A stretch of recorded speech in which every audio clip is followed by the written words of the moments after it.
दोस्तों अगला एपिसोड तब आएगा जब आप लोग 100 लाइक पूरे कर दो इस वीडियो पर। अभी तक आपने सुना था, इतना भरोसा करती हूँ मुझ पर। अभय अव्या की उंगली होठों से हटाते हुए बोला, जिस पर अव्या खुद से भी ज्यादा आप बेकसूर है ये मैं जानती हूँ और गुनहगार कौन है ये भी जानती हूँ। अभय हैरानी से अव्या को देखने लगा, जिस पर अव्या शांति से, अक्षय है ना। अब आगे सुने। पैलेस दिल्ली। अक्षय हमेशा से अभय से जला करता था क्योंकि अभय उससे हर एक चीज में परफेक्ट है, चाहे इज्जत हो या शोहरत। हर चीज में पहले अभय को इम्पोर्टेंस मिली। बचपन में जिस चीज की चाहत उसे थी वो बिन मांगे अभय को मिल जाया करती और अक्षय अगर मांगता भी तो उसे नहीं मिलता। इसकी कई वजह थी, जिनमें कुछ मिस्टर कपूर की फाइनेंशियल प्रॉब्लम तो दूसरी अक्षय की बेबुनियाद मांगे। वक्त के साथ ये जलन दुश्मनी में बदल गई और अक्षय शान व शौकत की जिंदगी जीने के लिए गलत राह पर निकल गया।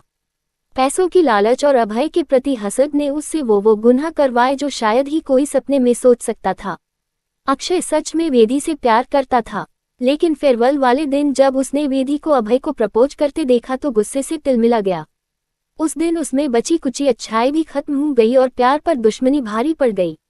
अभय का मुखौटा लगाए उसने वेदी के साथ पूरी रात जबरदस्ती की और सुबह होने से पहले जब वेदी अदमरी हो गई तो उसे वही छोड़कर निकल गया। गलत उसने किया और फंसा दिया अभय को। फोटोज में अपने फेस की जगह अभय का फेस एडिट कर सभी के सामने पेश कर दी। अगर आप सब जानते थे तो फिर अक्षय की सच्चाई और अपनी बेगुनाही साबित क्यों नहीं की।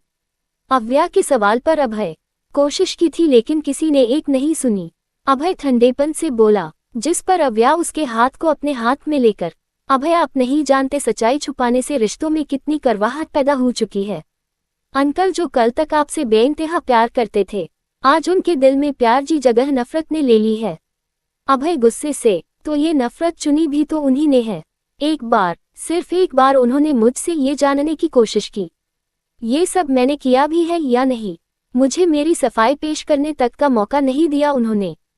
कहते कहते अभय की आंखों में आंसू भर गए। सच में उसे खुद वैभव जी की नाराजगी बर्दाश्त नहीं होती थी।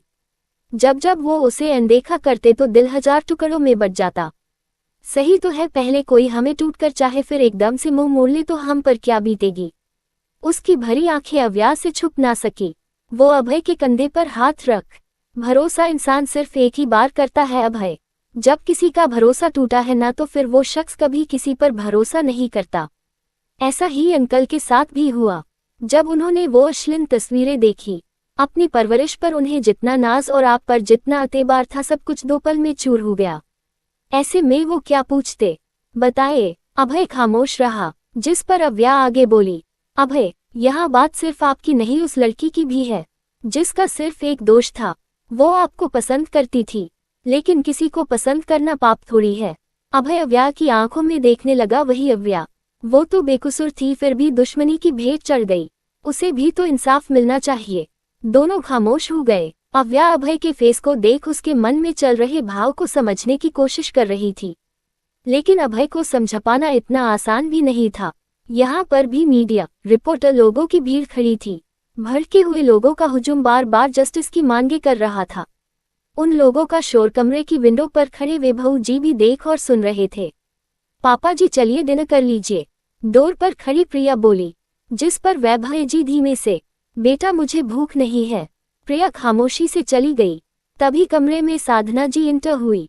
कैसे भूख नहीं है, खाना खा लीजिए, मेडिसिन भी ली है आपको, वरना तबीयत बिगड़ जाएगी। इस जिल्लत भरी जिंदगी जीने से अच्छा है मर ही जाओ, शायद तब कहीं जाकर दिल को थोड़ा सुकून मिले।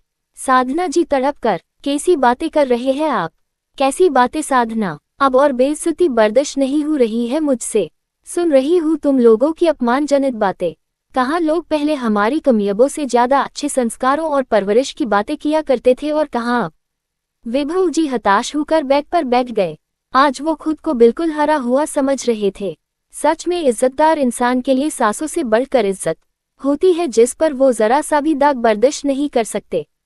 साधना जी खुद भी परेशान थी, लेकिन उससे ज्यादा उन्हें वैभव जी की चिंता थी, क्योंकि वैभव जी माइग्रेन के पेशेंट हैं और ऐसे उनका इतना स्ट्रेस लेना बिल्कुल ठीक नहीं था।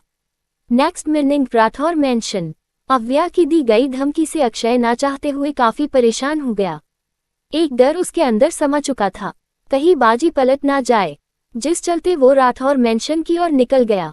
ताकि अपनी बातों का एक और हैवी डोज वो उन लोगों को दे सके। अपनी फैमिली के साथ सुबह सुबह ही वो राठौर मेंशन अधम का प्रिया दादाजी को चाय दे रही थी।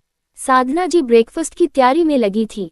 उन सभी को इतनी सुबह सुबह यहाँ देख साधना जी, अरे सुधा भाई साहब इतनी सुबह सुबह कैसे? सुधा जी मुंह बनाकर, अब क्या कहे दीदी, जब से कल की न्यूज़ देखी है घर पर मन ही नहीं लग रहा था। आना तो हम कल ही चाहते थे लेकिन क्या करे, मीडिया पागल कुत्तों की तरह पीछे पड़ी है। अब मार्केट में हमारी भी काफी इज्जत है, आपके साथ साथ हमारा भी काफी कचरा होता, बस इसीलिए। खैर अभी भी किस तरह से बच बचा कर आए हैं भगवान ही जानता है। साधना जी सिर झुका लेती है। प्रिया को तो पहले से ही सुधा पसंद नहीं थी, आज उसकी कड़वे बोल सुन उससे रहा नहीं गया।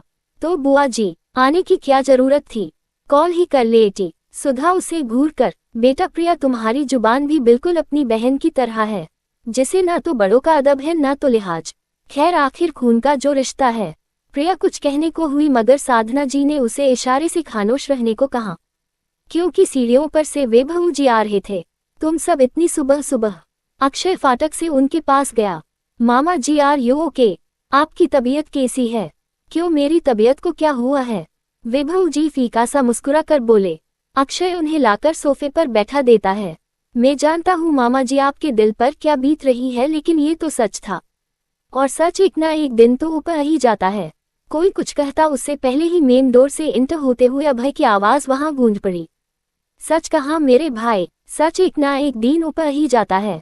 सभी मेन डोर की ओर देखने लगे, जहां अभय अव्या का हाथ थामे अंदर आ रहा था। उन दोनों को साथ देख साधना जी काफी खुश हो गई। अभय को यहाँ देख वे बहू जी गुस्से से, तुम्हारी हिम्मत कैसे हुई हमारे घर के अंदर आने की, निकल जाओ यहाँ से। अभय का यहाँ होना अक्षय को कुछ ठीक नहीं लगा। वो खुद से बड़बड़ा कर, ये यहाँ क्या कर रहा है? कुछ क्लियर करने आया हूँ, वो कर दूं फिर चला जाऊंगा। क्यों अक्षय? अभय टेढ़ा मुस्कुरा दिया। वही अक्षय के रंग सफेद पड़ने लगा। अभय की मुस्कुरान उसे अंदर ही अंदर डरने पर मजबूर कर रही थी। अभय वहां खड़े सर्वेंट से, टर्न ऑन द टीवी, हुकुम की तमिल करते हुए सर्वेंट ने टीवी ऑन की। दादाजी अभय से, क्या चल रहा है यहाँ? अभय क्या कर रहे हो बेटा, कुछ तो बताओ। बिल्कुल दादू, आज यहाँ सबके सामने सब कुछ साफ होगा। क्यों अक्षय? अक्षय का दिल बैठा जा रहा था। तभी टीवी पर चल रही न्यूज़ देख सभी हैरान हो गए। अक्षय की तो आंखें बड़ी बड़ी हो गई। सामने वेदी के असली गुनहगार बोले तो अक्षय की असलियत थी, साथ अभय की बेगुनाही का सबूत। सब टकटकी लगाए स्क्रीन को देख रहे थे। अक्षय खुद के बचाव के लिए, अभय ये तू जानबूझकर कर रहा है ना? तू मुझे फंसाने की कोशिश कर रहा है।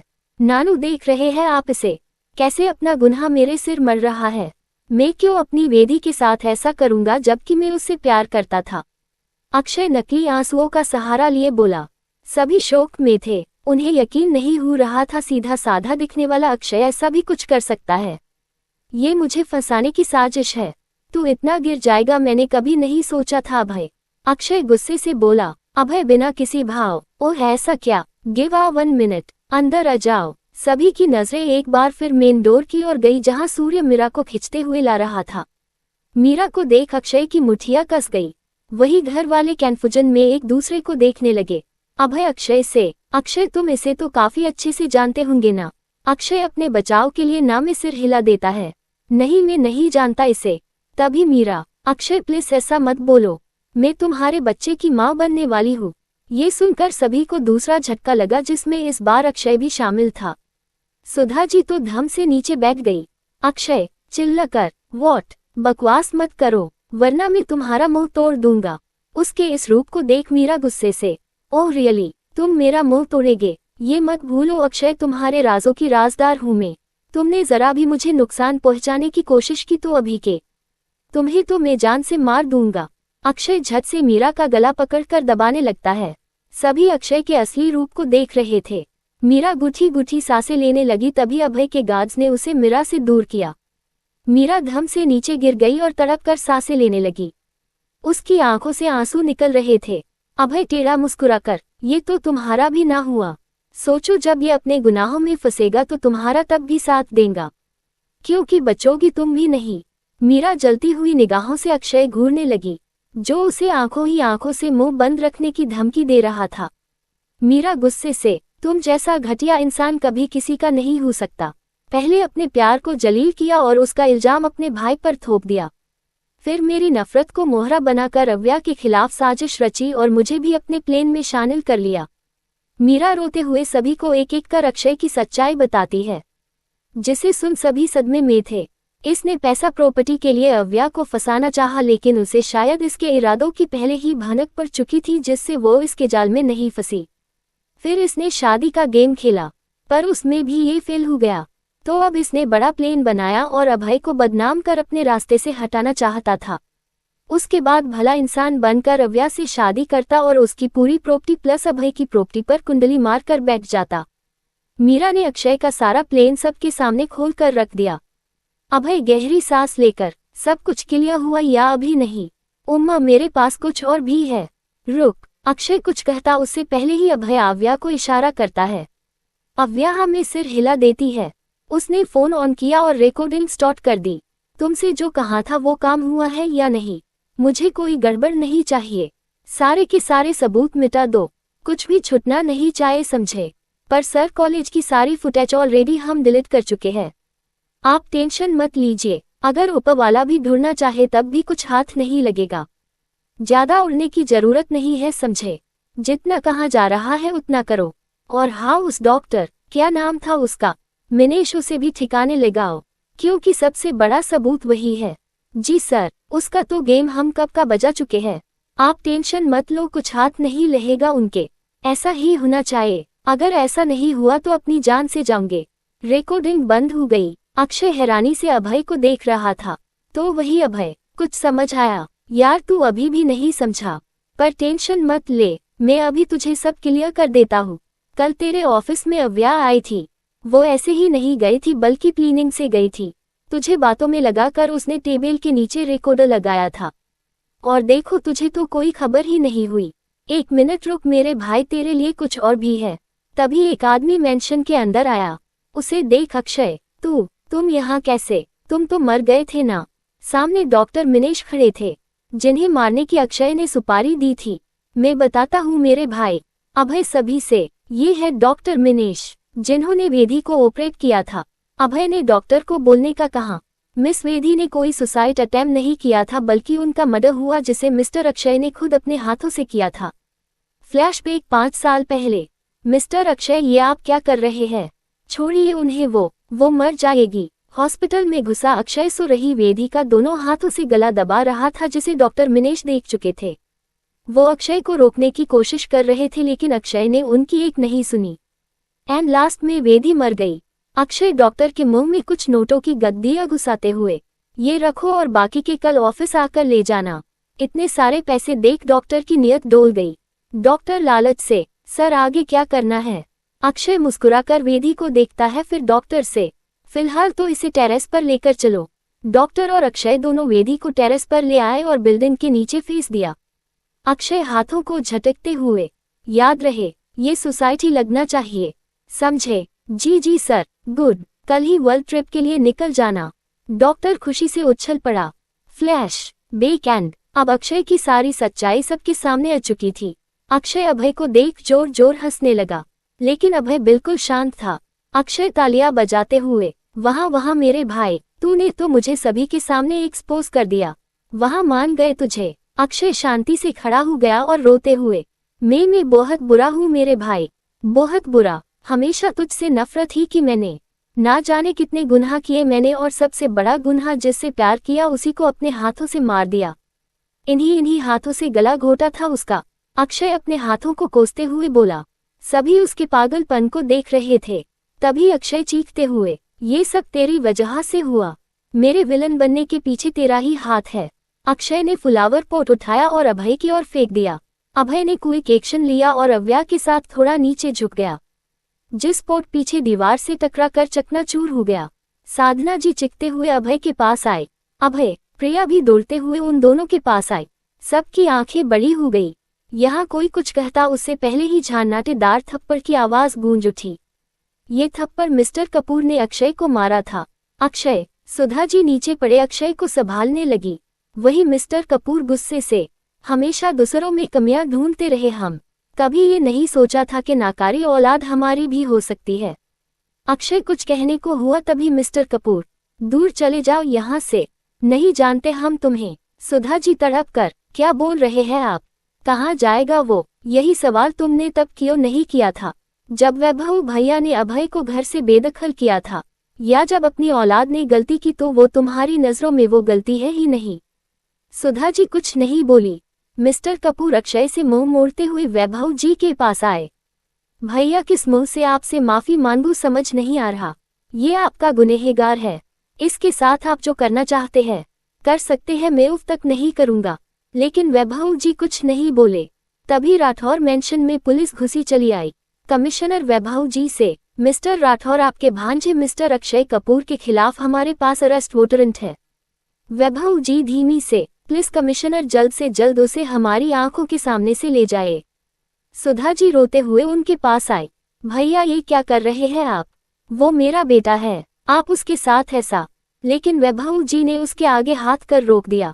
सुधा जी अब अपने डेड के पास आए। पापा प्लीज देखिए ना, ये लोग मेरे बेटे। सुधा, अगर तुम अपने बेटे की भीख मांग रही हो तो चली जाओ, वरना काकुन को तोड़ हम ही इसे कोई सजा ना दे देंगे। सुधा जी ने कदम पीछे ले लिए। Commissioner, inspector, please arrest him. Akshay को गिरफ्तार कर पुलिस ले जाने लगी। तभी अव्या उसे रोकते हुए, 1 मिनट, कब से शांत खड़ी अव्या एकदम से बोली। सभी उसे देखने लगे। अव्या अक्षय के पास आए और दूसरे ही पल एक थप्पड़ उसके गाल पर जड़ दिया। अक्षय का फेस और झुक गया। वही अव्या, ये मेरे डेड पर जानी हमला करवाने के लिए। अव्या ने दूसरा थप्पड़ भी मारा और आगे, ये मेरे खिलाफ साजिश रचने के लिए। अव्या एक लास्ट एंड जोरदार थप्पड़ उसके गाल पर चिपकाते हुए, और ये वाला मेरे हस्बैंड का नाम बदनाम करने के लिए। अक्षय के मुंह से खून निकलने लगा, लेकिन अव्या का गुस्सा अभी भी ठंडा नहीं हुआ था। पुलिस अक्षय को लेकर मेंशन के बाहर निकली, जहां रिपोर्टर्स ने उन्हें घेर लिया। धड़की हुई पब्लिक ने इस पर टमाटर, अंडे और पत्थर बरसाने शुरू कर दिए। यहाँ मेंशन में बिल्कुल गम का माहौल था। सभी चुप से बैठे थे। वैभव जी ऊपर अपने कमरे की ओर बढ़ने लगे। वही अभय एक नजर उन्हें जाते हुए देखता है, फिर अव्या का हाथ पकड़ साधना जी से, मोम, अब मैं भी चलता हूँ, लेकिन कहाँ जा रहा है मेरा बच्चा? अभी तो तुम दोनों आए हो, मोम प्लीज जाना जरूरी है। इतना बोल अभय अव्या को लेकर जैसे ही जाने को मुड़ा, उसके कदम रुक गए। जब उसने सीढ़ियों से गिरते वैभव जी को देखा, डेड, अभय चीखता हुआ सीढ़ियों की ओर बढ़ा। बाकी सब भी उसके पीछे पीछे दौड़ पड़े। वैभव जी लुढ़कते हुए नीचे गिरे। हॉस्पिटल दिल्ली, सभी वार्ड के बाहर बेचैन से बैठे थे। डॉक्टर बाहर आए तो सभी ने उन्हें घेर लिया। अमे बेचैनी से, अंकल अब डेड कैसे है? ये है डॉक्टर साहिल, राठौर परिवार के फैमिली डॉक्टर होने के साथ साथ वैभव जी के अच्छे दोस्त भी है। वैभव जी को माइग्रेन की प्रॉब्लम है, जिसका इलाज यही डॉक्टर कर रहे हैं। साहिल जी हल्के गुस्से से, अमे व्हाट इज दिस? तुम्हें मैंने पहले ही वार्निंग दी थी ना, राठौर को स्ट्रेस से दूर रखो, फिर भी उसकी कंडीशन काफी क्रिटिकल है। मेडिसिन्स में दे चुका हूँ, बस दुआ करो उसे 2 घंटे में होश आ जाए, वरना आगे मैं कुछ नहीं कर सकता। ऐसा मत बोलिए भाई साहब, साधना जी रोते हुए बोली, जिस पर डॉक्टर साहिल मायूसी से, सॉरी भाभी जी, लेकिन उसकी बीमारी तो आप जानती है ना। इतना बोल वो खामोश हो गए। सभी परेशान से बैठे थे। साधना जी का रो रो कर बुरा हाल था, जिन्हें प्रिया, आवो, अमे मिलकर संभाल रहे थे। सुधा जी चुप सी साइड में खड़ी थी। मिस्टर राठौर दादाजी के पास उन्हें संभाल रहे थे। अंकित बिजनेस के सिलसिले में आउट ऑफ टाउन था। इन सब से अलग अभय बिना किसी भाव के बेंच पर बैठा अपनी सोच में गुम था। खैर 2 घंटे बीत गए। इस बीच वैभव जी को होश आ गया। सभी दौड़कर उनसे मिलने चले आए। डॉक्टर साहिल उन्हें चेक करते हुए, क्यों भी साले सभी को परेशान करने का ठेका ले रखा है तूने? जानता भी है तेरी ऐसी हालत देख सबकी कैसे जान सुख पड़ी थी। वैभव जी फीका सा मुस्कुराकर, सॉरी यार। साधना जी उसके पास बैठते हुए, सच कह रहे हैं साहिल भैया, आपको किसी की फिक्र नहीं है, हमारी तो बिल्कुल भी नहीं। कहते हुए साधना जी के आंसू लुढ़क पड़े। वैभव जी उनके आंसू पोंछते हुए, ऐसा नहीं है साधना, प्लीज तुम रो मत, अंकल अब आप कैसा फील कर रहे हैं? अव्या के सवाल पर वैभव जी उसे देखते हैं, फिर चारों ओर नजर घुमाकर शायद अभय को तलाशने लगे, पर वार्ड के अंदर नहीं था। वैभव जी फीका सा मुस्कुराकर, ठीक हूँ बेटा। डॉक्टर साहिल, चल भाई अब तू आराम कर, मैं दूसरे पेशेंट्स भी देख लेता हूँ। डॉक्टर चले गए। तभी वार्ड में घबराया हुआ अंकित आया और उसी के पीछे मुस्कान। डेव, क्या हुआ आपको? भैया, क्या हुआ है डेव को? कुछ नहीं हुआ है, बस थोड़े से चक्कर आ गए थे। सच सच बताए, आपने अपनी मेडिसिन ली थी? अंकित गुस्से बोला तो वैभव जी नजरें चुराने लगे। अब अंकित बैठ गया वैभव जी की क्लास लगाने, जिसे सब मुस्कुराते हुए देख रहे थे। अव्या की निगाहें अभय को ढूंढने लगी। वो वार्ड के बाहर आए तो उसे अभय लिफ्ट की ओर जाता हुआ दिखाई दिया। अव्या उसे रोकते हुए, कहाँ जा रहे हैं आप? वो कुछ जरूरी काम याद आ गया इसीलिए जा रहा हूँ। तुम्हें चलना है तो चलो, मैं ड्रॉप कर दूंगा। अभय अव्या से नजरें चुराते हुए बोला। अव्या अभय की झिझक समझ रही थी, इसीलिए धीरे से, आप अंकल से नहीं मिलेंगे, मैं चलता हूँ। सूर्य यही है, जब तुम्हें जाना हो उसे बोल देना, पहले इस ड्रॉप कर देगा। अभय इतना बोल लिफ्ट के अंदर चला गया। अव्या ने गहरी सांस छोड़ी और वैभव जी के वार्ड की ओर बढ़ गई। शाम का वक्त हो चला था। अंकित और मुस्कान हॉस्पिटल की कैंटीन में बैठे कॉफी पी रहे थे। अब कैंटीन में पेस्ट्री एक ही लास्ट पीस बचा था, जो इस वक्त अंकित और मुस्कान के सेंटर में रखा था। तुमने सुबह से कुछ नहीं खाया ना, और डिनर में भी अभी टाइम है, इसीलिए ये तुम खा लो।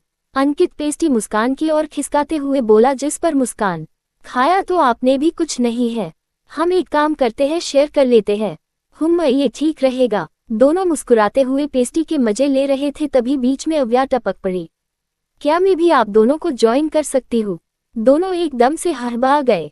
अंकित मुंह साफ करते हुए, आई मीन भाभी, आप यहाँ? मेरा मतलब क्यों नहीं? अव्या मुंह बनाकर, अंकित भाभी थोड़ा अजीब नहीं लग रहा? आप मुझे सीधे नाम से भी बुला सकते हैं, जैसे पहले बुलाते थे। फिर तो ये मुझे अजीब लगेगा। खैर, कोशिश करूंगा। तुम खड़ी क्यों हो, बैठो, मैं कॉफी लेकर आता हूँ। अंकित तुरंत खिसक गया। अव्या मुस्कुराकर मुस्कान के साइड बैठ गई। मुकु, तुझे नहीं लगता तू बड़ी शेयरिंग केयरिंग बन रही है? मतलब मेरे साथ तो कभी तूने चॉकलेट भी शेयर नहीं की, और अंकित के साथ सीधे पेस्ट्री। अव्या शरारत से बोली, जिस पर मुकु हड़बड़ा कर, हाँ क्योंकि वो मेरे फ्रेंड है। अव्या भवे सिकोड़ते हुए, तो क्या मैं तेरी फ्रेंड नहीं हूँ? ऐसा नहीं है। फिर कैसा है? अब तू मुझे फ्रेंड मानेगी भी कैसे? तू तो रिश्तों में प्रमोशन करने की सोच रही है, मेरी देवरानी बनने की तैयारी कर रही है। मुस्कान जो कॉफी पी रही थी, फुवारा बन मुंह से बाहर निकल गई। क्या बोले जा रही है तू? अव्या उसकी पिठ से हिलाते हुए, बेटा, अब अगर झूठ बोलने की या मुझसे कुछ छुपाने की कोशिश की ना, तो तेरा मुंह तोड़कर हाथ में दे दूंगी। मैं सच बोल रही हूँ, हम सिर्फ फ्रेंड है। अव्या उसे अभी भी घूर रही थी, जिससे मुस्कान धीरे से, मैं उसे पसंद करती हूँ, लेकिन उसका पता नहीं वो मेरे बारे में क्या सोचता है। तो पता कर, पूछ उससे, वो तुझ में इंटरेस्टेड है या भी नहीं, एंड आई डोंट श्योर वो भी तुझे लेकर कुछ ना कुछ तो फीलिंग्स रखता ही होगा। तू पागल वागल तो नहीं हो गई? वो मेरे बॉस है, अगर मैंने ऐसे पूछ लिया तो पता नहीं क्या सोचेंगे। कहीं इन सब चक्करों में हमारी दोस्ती खतरे में पड़ जाए। किसकी दोस्ती खतरे में पड़ रही है? अव्या के आगे अंकित कॉफी रखते हुए बोला, जिसके जवाब में अव्या बेपरवाही से, आपकी और मुकु की। अंकित कन्फ्यूजन से, वो कैसे? अव्या कॉफी का घुट भरते हुए, वो जानना चाहती है आप उसमें इंटरेस्टेड हुई या नहीं। अब चौंकने की बरी अंकित की थी। कुछ देर पहले जैसे मुकु की कॉफी मुंह से बाहर निकली थी, बिल्कुल वैसे ही अंकित की भी निकल गई। अंकित टिश्यू से मुंह साफ करते हुए, सॉरी नहीं अंसार दीजिए, तुमने भाई से भी ऐसे ही सवाल किया था।